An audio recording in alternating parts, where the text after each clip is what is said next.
vocês um pouquinho, trocar uma ideia com vocês sobre um assunto que é muito nós. Eu queria falar sobre escolhas, sobre atitudes. E quando a gente fala em escolhas, atitudes, a gente pensa, lá vem pro meu lado. Mas eu falo, é lógico, a escolha é sua, a atitude é sua.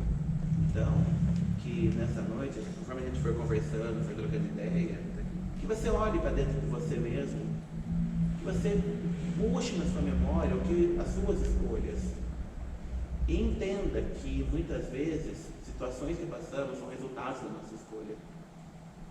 Porque muitas vezes a gente tende a culpar outros, na maioria das vezes a culpa é nossa. São resultados de escolhas que eu tive. Para começar, eu queria que vocês abrissem a Bíblia em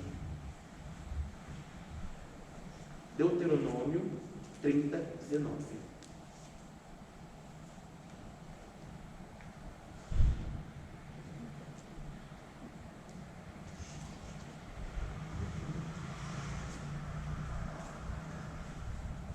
Quem achou, fala achei. Quem não achou, fala escola bíblica dominical. Amanhã cedo, 9 horas da manhã estaremos aí. Deuteronômio 30, 19. Vocês estão enxergando a Bíblia, gente? Vocês querem que eu peça para acender a luz? É que assim, eu estou com luz aqui, eu estou de boa, mas vocês estão enxergando de boa? Que Deus abençoe a vista de vocês. E eu não enxergando. Está enxergando? Tudo bem. Deuteronômio 30, 19. Hoje invoco os céus e a terra como testemunha contra vocês, de que coloquei diante de vocês a vida e a morte, a bênção e a maldição. Agora, o que ele fala? Escolham a vida, para que vocês e seus filhos vivam. Só para vocês entenderem um pouquinho. Eu falo com a mão.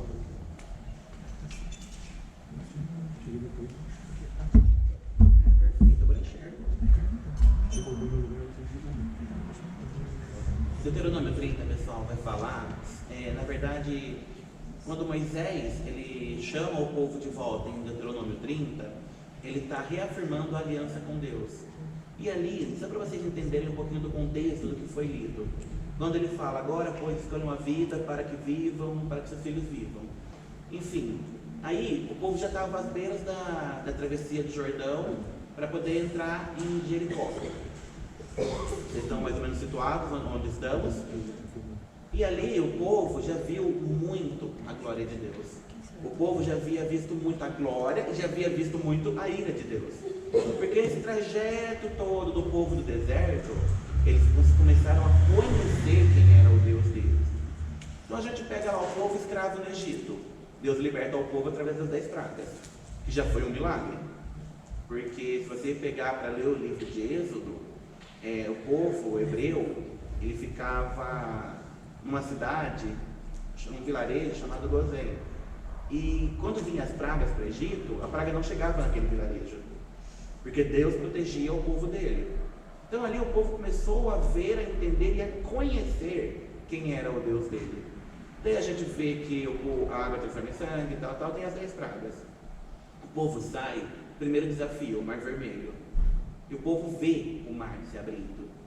Eu acho que a gente fala tanto que o mar se abriu que a gente não consegue entender a grandiosidade do que é um mar se abrindo. Porque ele está falando literalmente de um mar que se abriu. E o povo passou. E Deus protegeu o povo. Porque Deus não deixou o exército de Faraó atingir os velhinhos lá no final da fila. Ele protegeu o povo. E quando o mar se fechou, ele afogou os cavaleiros de Faraó.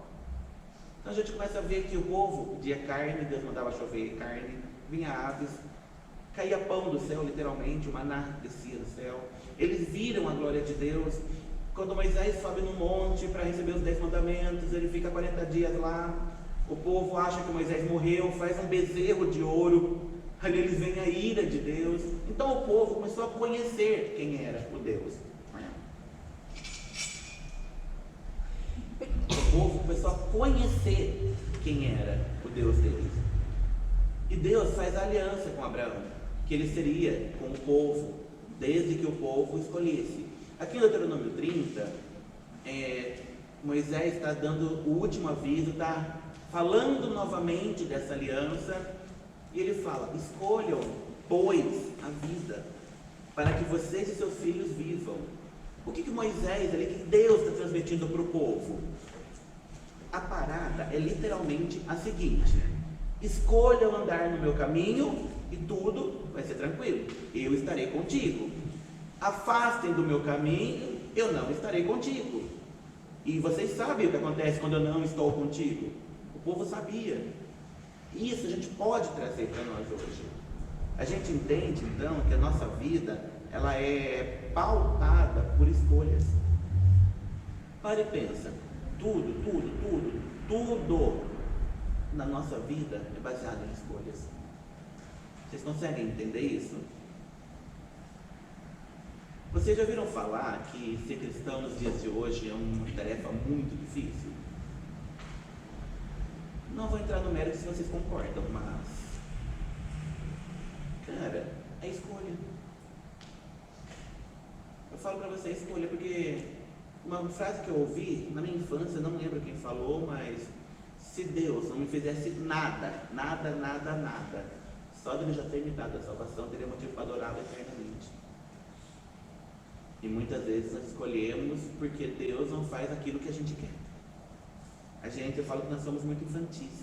Nós somos cristãos, eu falo nós porque eu me incluo também, tá, gente? Eu não sou melhor do que ninguém aqui. Nós somos aquelas criancinhas birrentas. Nós somos aquelas criancinhas que esperneiam, sabe? Que deita no chão e bate o pé, eu quero. Sabe aquela criancinha que dá raiva? Muitas vezes somos nós. Gente, só eu tenho raiva de criança assim. Ah, tá, que bom. Detalhe, eu trabalho com criança. Mas tudo bem, deu um detalhe. Isso porque eu trabalho com criança, mas tudo bem. Moleque, só pra contar pra vocês. O menino tava conversando, tava dando aula, o moleque conversando. Richard, fica quieto. Não vai ficar quieto, toma negativo.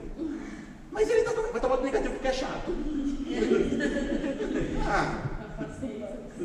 Não, esse sou eu, vocês me conhecem, gente. Está cada vez mais difícil, gente. O pessoal fala, guardar a fé. Seguir firme na caminhada e viver uma vida que agrada a Deus é quase impossível. São frases que a gente tem ouvido por aí. Pois eu falo para vocês que é tudo uma questão de decisão. Eu decido que caminho eu sigo. Eu decido o que eu faço da minha vida. Deus me deu o livre-arbítrio. Na escola bíblica a gente já entrou na criação. E a gente vê que quando Deus cria o homem, Ele dá o livre-arbítrio. Deus cria o homem, coloca no Éden a árvore do conhecimento do bem e do mal. Ele, como foi falado lá, ele podia ter tirado essa árvore. Mas espera lá, cadê o livre-arbítrio? Ele me dá o poder de escolha.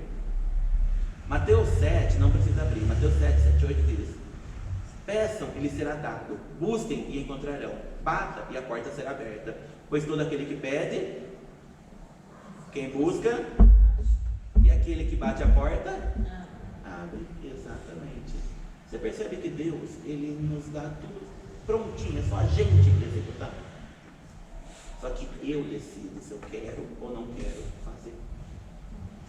Ele manda eu buscar? Vou buscar.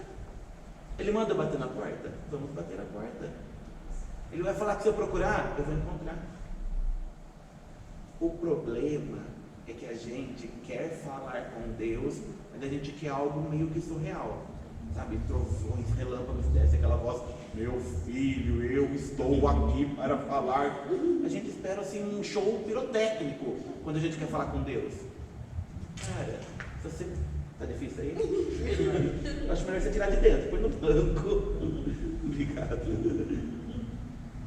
Quando Elias, ele desafia os profetas de Baal, ele mata os 450 soldados, ele foge de Jezabel, ele vai para uma caverna. Deus fala com ele onde ali? Vocês lembram? Em silêncio. Vem fogo, vem tempestade, vem vento, mas Deus fala com ele no silêncio. Quando Deus nos criou, Ele nos deu livre-arbítrio. E livre-arbítrio literalmente é basicamente a expressão usada para significar a vontade de livre escolha, as decisões livres. Então, desde a criação, Ele nos dá orientação. Ele cria o homem e coloca: tem a árvore do conhecimento do bem e do mal, não comam dela. Não comam. O homem foi lá e fez? Comeu. Tá, gente, não vamos culpar ele, porque a gente faria igual, talvez pior. Isso eu acho que foi semana passada que nós conversamos sobre isso, né? A gente faz igual e ou barra pior. Mas enfim.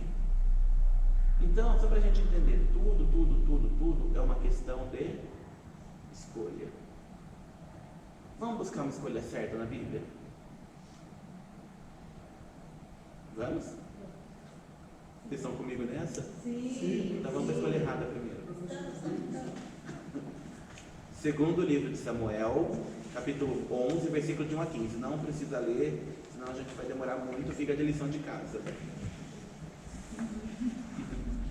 Livro de 2 Samuel 11, de 1 a 15. Eu vou contar a história para vocês do meu jeito, tá? Eu espero que vocês entendam. É aquela famosa tradução do Ícaro, que é bem resumida. Ali nós vemos a história de um rei. O rei Davi. E cara, o rei Davi era um rei muito rico. Era um rei que, naquela época, gente, reis, eles eram... Eu descobri esses dias, minha esposa estava me falando que os faraós, os reis, eles eram tidos como a representação de Deus na terra. Então, o rei podia fazer o que ele literalmente quisesse. Sim ou não? Sim. Ele podia fazer o que ele quisesse. E a gente vê que naquela época, Israel estava em guerra. E na guerra, o rei deveria acompanhar o povo na guerra. E a gente vê que Davi não foi para a guerra. Ele ficou no palácio. Ficou ali de boinha, cansado.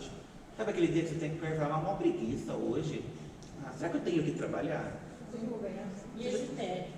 Você já pensou isso? Será que eu tenho que trabalhar hoje? Só que ele era rei, ele podia. Ele falou, não vou hoje. Não vou. O senhor não vai.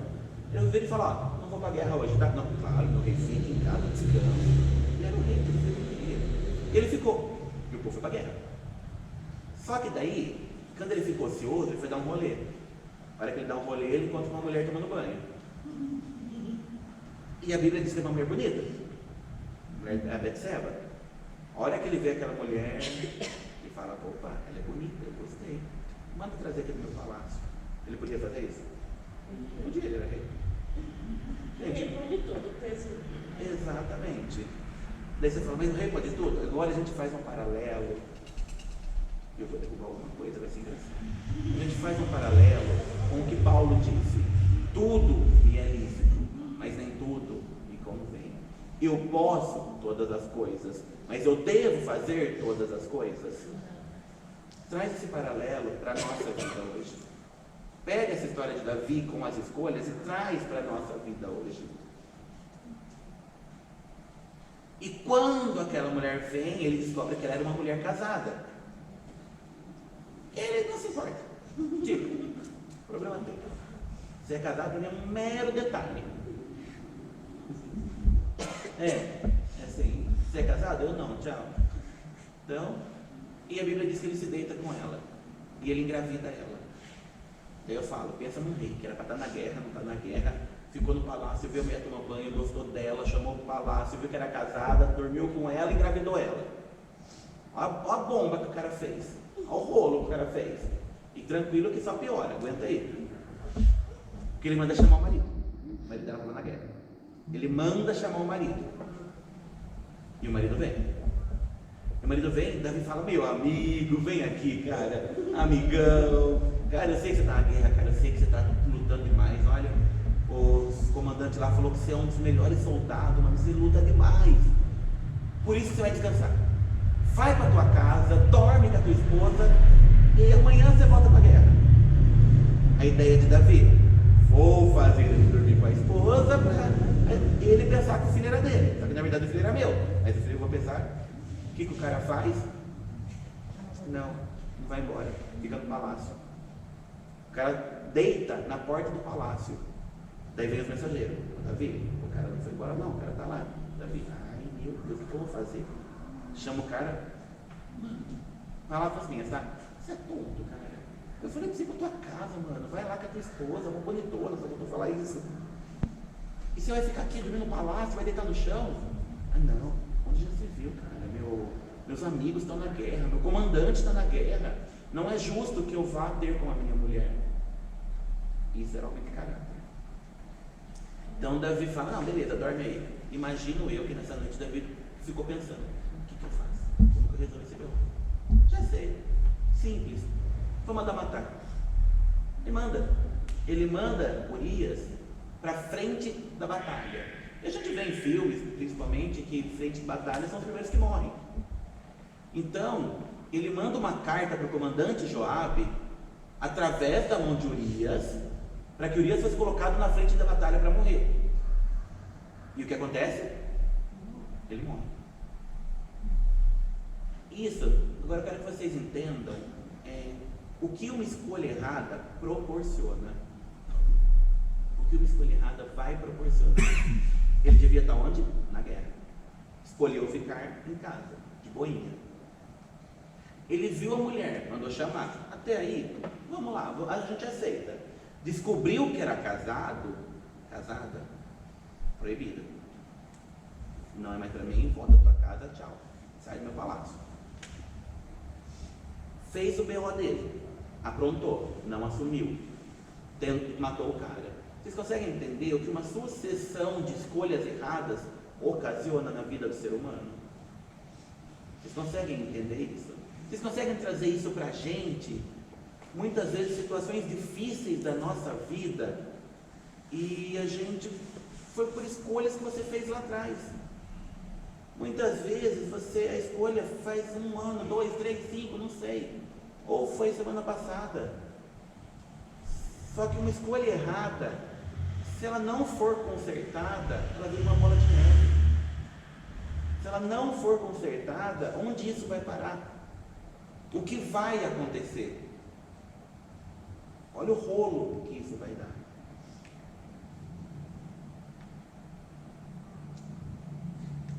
E vou falar uma coisa para vocês, para surpresa de alguns. Davi, o carinha que fez tudo isso, ele foi considerado um homem segundo o coração de Deus. A gente vai entender por quê daqui a pouquinho. Mas, cara, foca nisso. Vamos usar ele agora como exemplo ruim. Depois a gente vê como exemplo bom, mas primeiro ele é ruim. Vamos entender o que as escolhas na nossa vida têm ocasionado. Que tipo de escolhas eu tenho feito? Eu, na verdade, não ia falar sobre escolhas hoje, não ia mesmo. Eu ia falar sobre atitude, usar outro exemplo, ia falar sobre Sadraque, Mesaque e Abednego, mas Deus me trouxe para esse lado. Então, alguma coisa Ele quer falar. De verdade, eu li ainda Daniel 3 em casa, falei, para relembrar a história e tal, e hoje a gente está em Davi. Ok, amém. Deus sabe o que faz, vamos que vamos nessa. Só recapitulando, não foi para a guerra, viu e gostou de Betseba, foi informado que era casada e mesmo assim o rei achou que estava acima da lei e a engravidou. A ideia era que Urias fosse para casa e se deitasse com a sua esposa para que ele pensasse que o filho era dele, encobrindo assim o pecado do rei. Davi decide que Urias precisa morrer. E o pior, manda carta para o comandante pelo próprio Urias. Em resumo, Davi teve preguiça ao não ir para a guerra, cobiçou a mulher do próximo, adulterou com ela e mandou matar seu marido. Tudo foi feito por escolha. Ou alguém obrigou Davi a fazer o que fez? A gente para na história de Davi e vai fazer um paralelo com outro carinha. Um carinha que eu gosto bastante, um carinha que praticamente eu falo dele sempre, que está em Gênesis 39, do 1 ao 20. Que é... Vocês sabem quem é? Quem é? Gente, de quem que eu falo, exceto Jesus, lógico, mas de quem que eu falo toda vez? José. E eu queria ler com vocês o versículo 9 apenas. Gênesis 39, 9.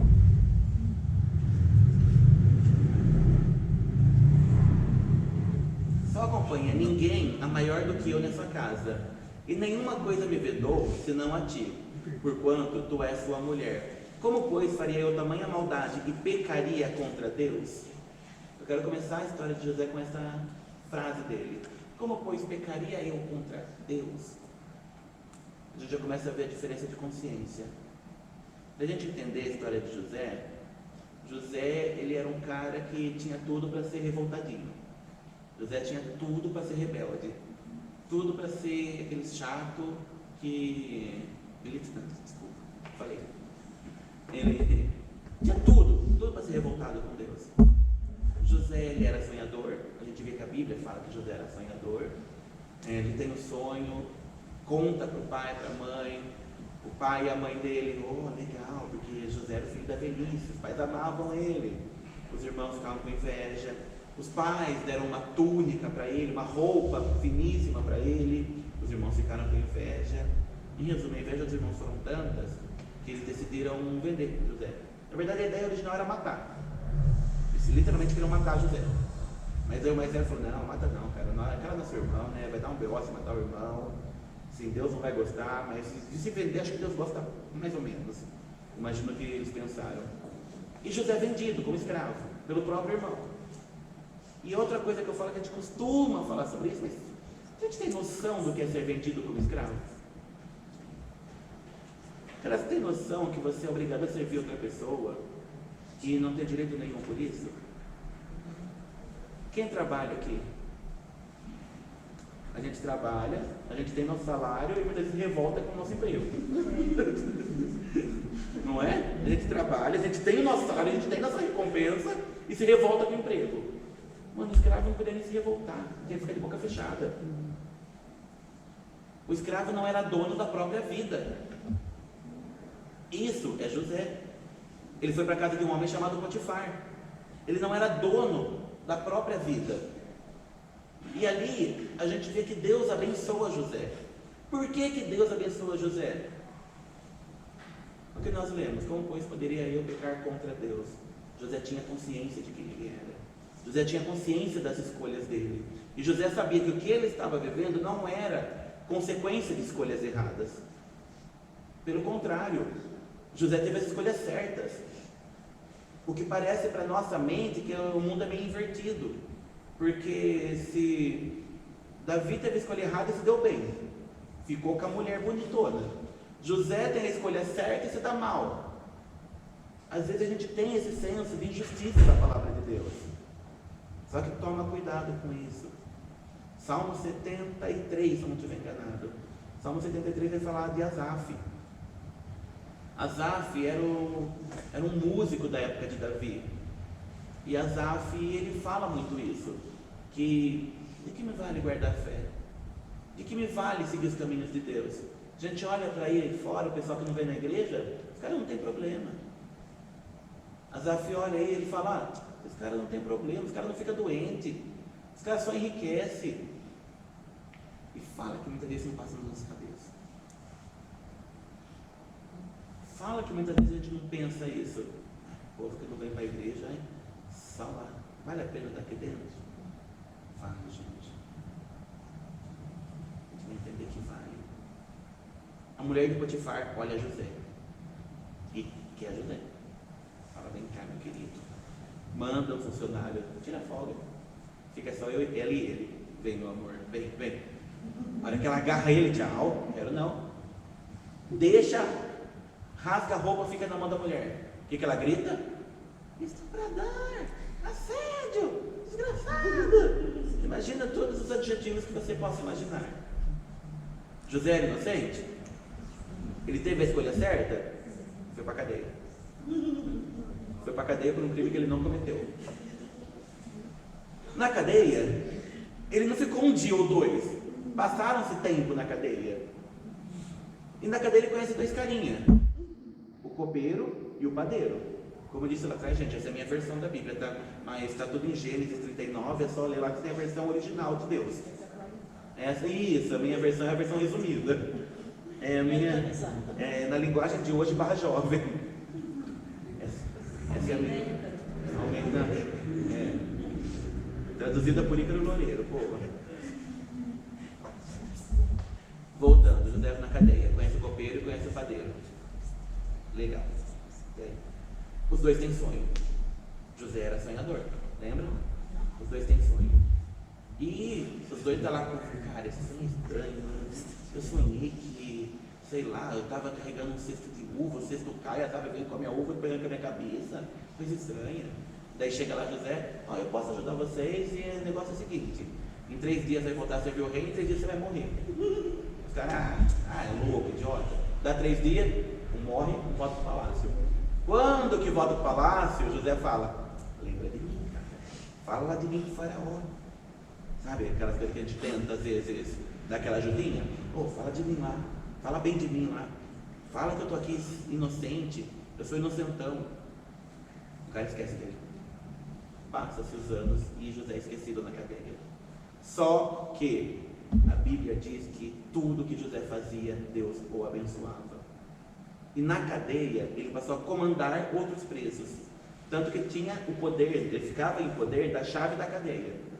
Tanto que o carcereiro confiava nele. E ele não fugia. Ele cuidava dos outros. Uma parada só para a gente pensar. José, ele faz parte do plano de salvação. Pensa então que com as nossas escolhas certas, Deus vai nos usar para fazer coisas grandiosas. Porque quando o homem cai no jardim, quando o homem peca no jardim, houve a separação, Deus elabora um plano de salvação. E para ter o Messias, para o Messias vir, ele precisava de um povo. Primeiro, Deus precisava levantar um povo. Deus precisava levantar um casal para que gerasse Jesus. Tudo começa lá em Abraão. Então geralmente eu costumo dizer que Deus não escolhe um povo, Deus escolhe um homem. Um homem justo no meio de uma terra idólatra. E através de Abraão, Deus vai gerando, tem Abraão, Isaac, Jacó, que seria o pai dele, que posteriormente vira Israel, o nome da nação. Ou seja, ele estava ali na linhagem do Messias.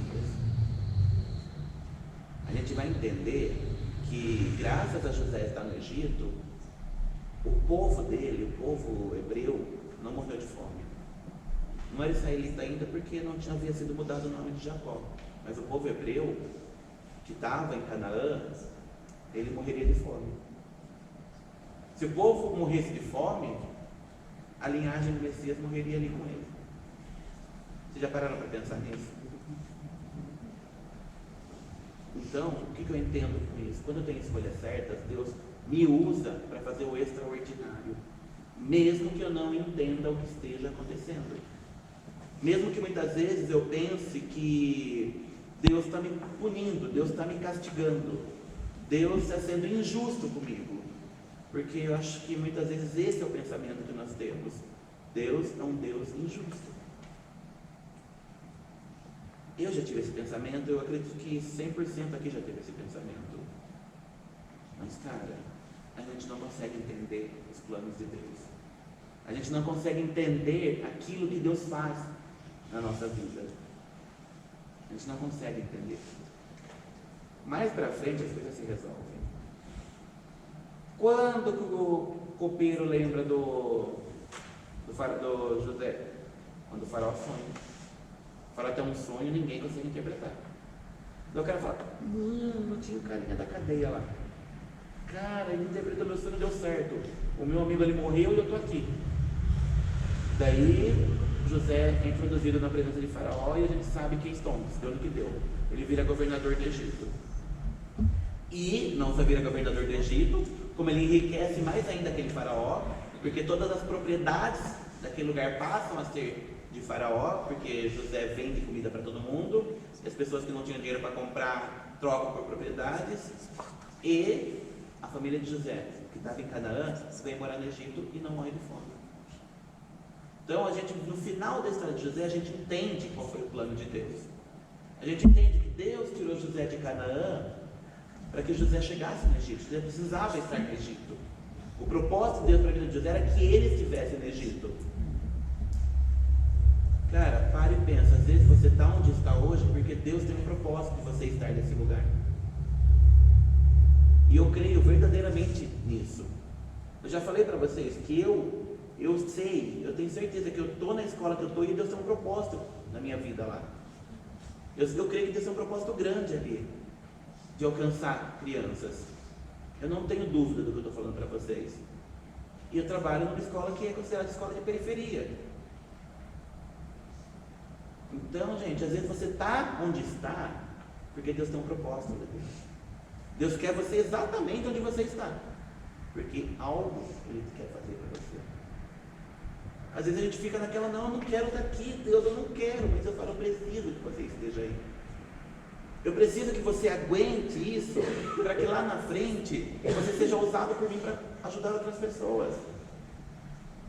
Eu preciso que você passe por essa situação, eu preciso que você passe por essa depressão, para que lá na frente você ajude pessoas deprimidas. Porque quando eu te restaurar, quando eu te curar, você vai ser usado para restaurar pessoas. A gente não entende as situações que a gente passa. A gente não entende. Quando Deus te cura, Ele te usa para curar pessoas. Eu falo, eu tenho esse testemunho comigo, vocês sabem disso.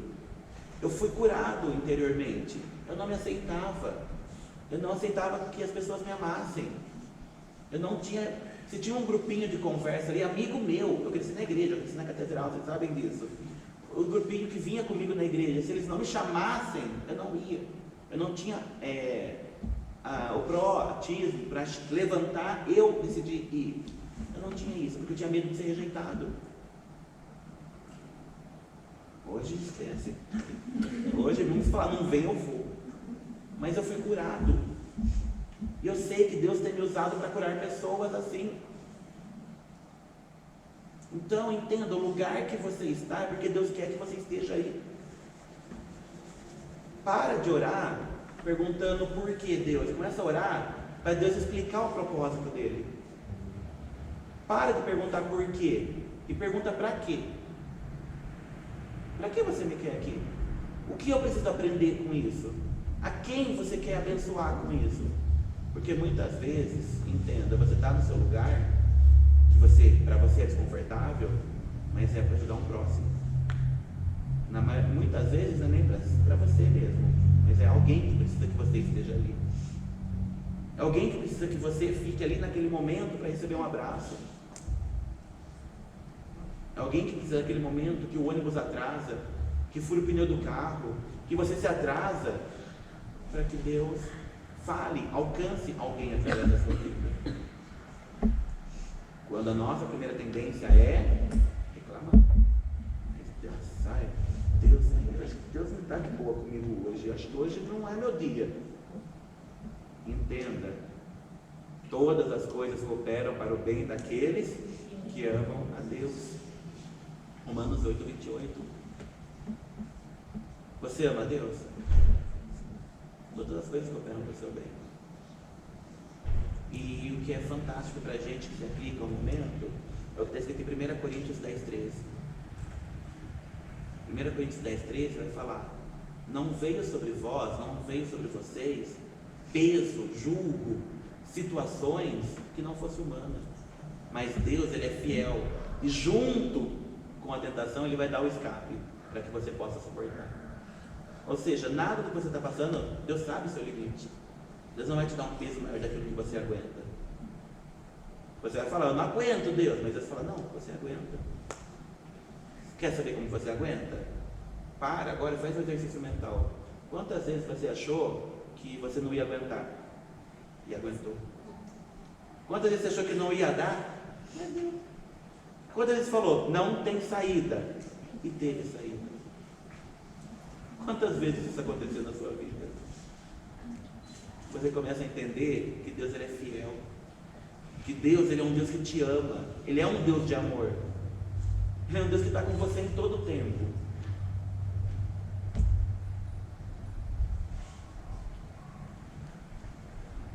Voltando para Davi.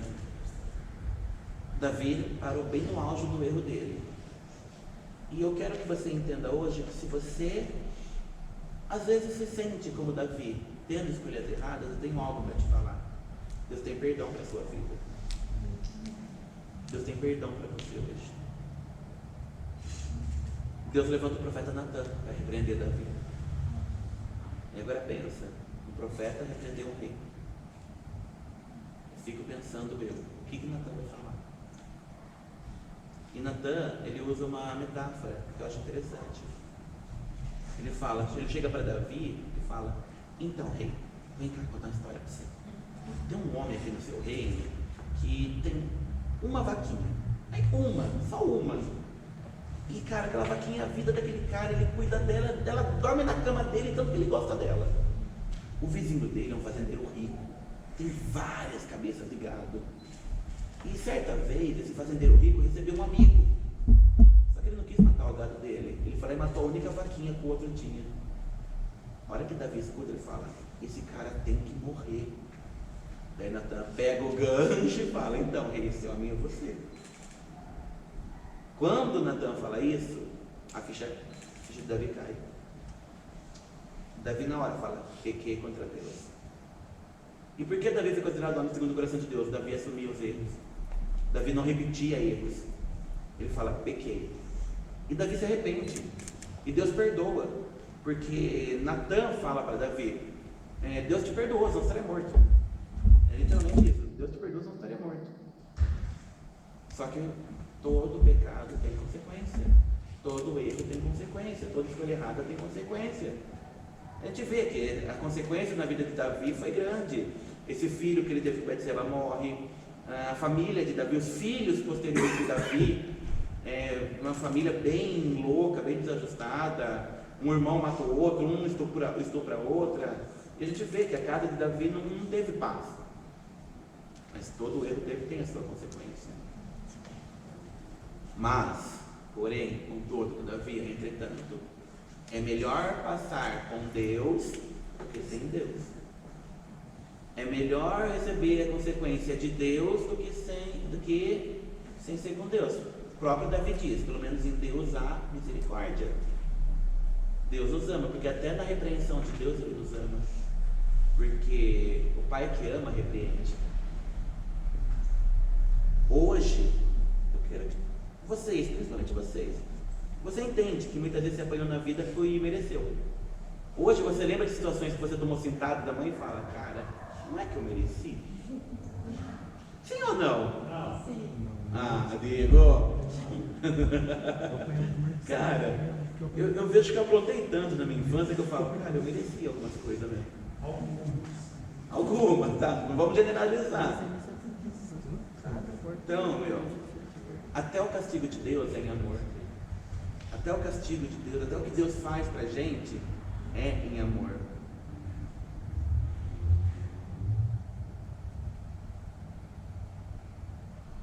Eu quero que vocês fechem os olhos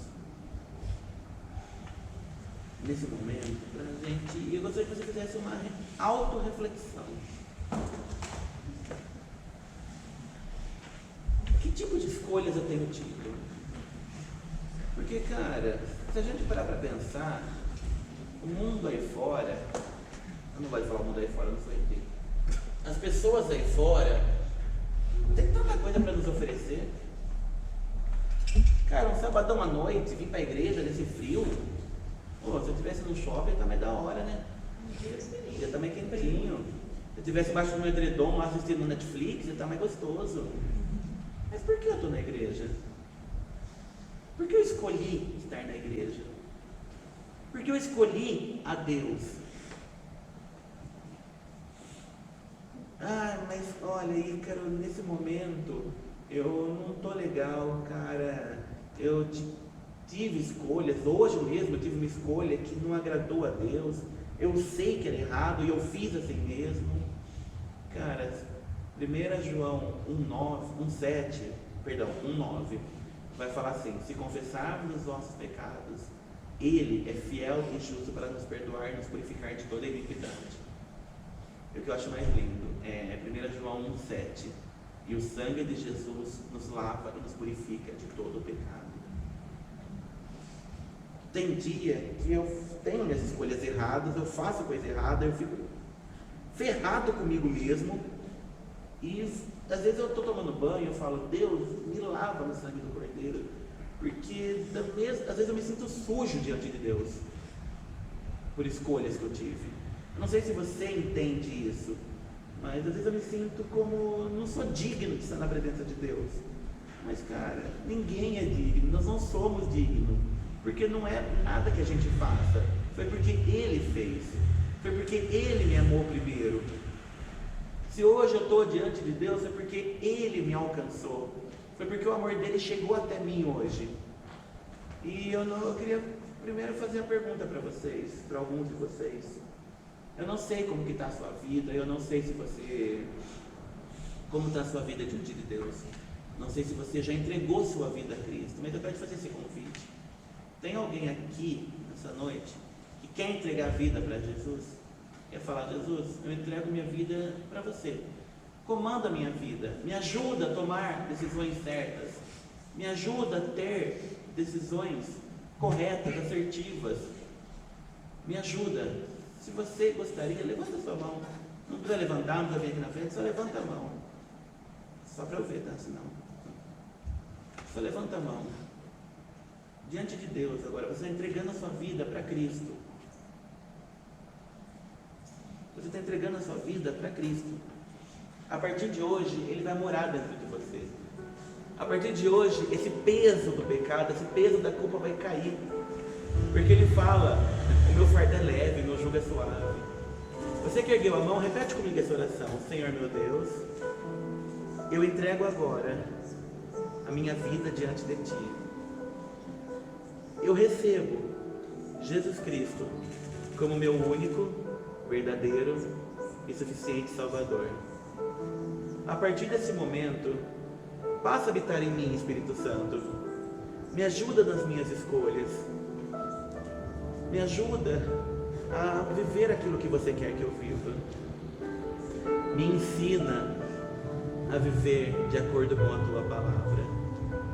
Eu te peço perdão pelos meus pecados, cometidos por palavra, obra ou pensamento. Me lava com o sangue do Cordeiro e escreve meu nome no livro da vida. Em nome de Jesus, me ensina a ser uma pessoa melhor. Amém. Vocês fecham de olhos fechados. Fala com Deus agora. Entrega a sua vida diante dele agora. Apresenta as escolhas que você tem feito. Não, Igor, tá de boa, cara, tá tranquilo. Então ora pelo teu próximo, porque a Bíblia diz que interceder também é amar. Fala: eu não sei orar. Cara, fala com Deus. Simplesmente fala, porque eu tenho certeza que Ele está aqui. Eu não tenho dúvida do que eu estou falando para vocês. Jesus está aqui e Ele está ouvindo. Ele está ouvindo atentamente o que você está falando com Ele. Ele está ouvindo atentamente aquilo que está no seu coração. Apresenta diante dele seus medos, suas falhas, suas fraquezas. Coloca diante dele aquilo que tem te machucado, aquilo que tem te magoado. Coloca diante dele nesse momento tudo aquilo que tem feito você chorar. Sabe, quando você deita a cabeça no travesseiro e você chora e você pensa que ninguém está vendo, Deus manda te dizer que Ele está vendo. Deus manda te dizer que Ele tem visto suas lágrimas e Ele está enxugando elas. Ele está enxugando suas lágrimas. No nome de Jesus, Pai. Santo Espírito, vem. Em nome de Jesus, nós te agradecemos pela Tua presença, Pai. Nós te agradecemos pela Tua presença no nosso meio, Deus. Em nome de Jesus, primeiramente te pedimos perdão, Pai. Perdão por nossas falhas, por nossos erros, por nossas escolhas erradas, Deus. Em nome de Jesus, muitas vezes agimos como Paulo. O bem que eu quero eu não faço, mas o mal que eu não quero eu vou lá e faço. Mesmo conhecendo a Tua palavra, mesmo sabendo que isso vai te entristecer, eu vou lá e faço. Nos ajuda, Espírito Santo. Enche-nos com a Tua presença. Enche-nos com a Tua presença.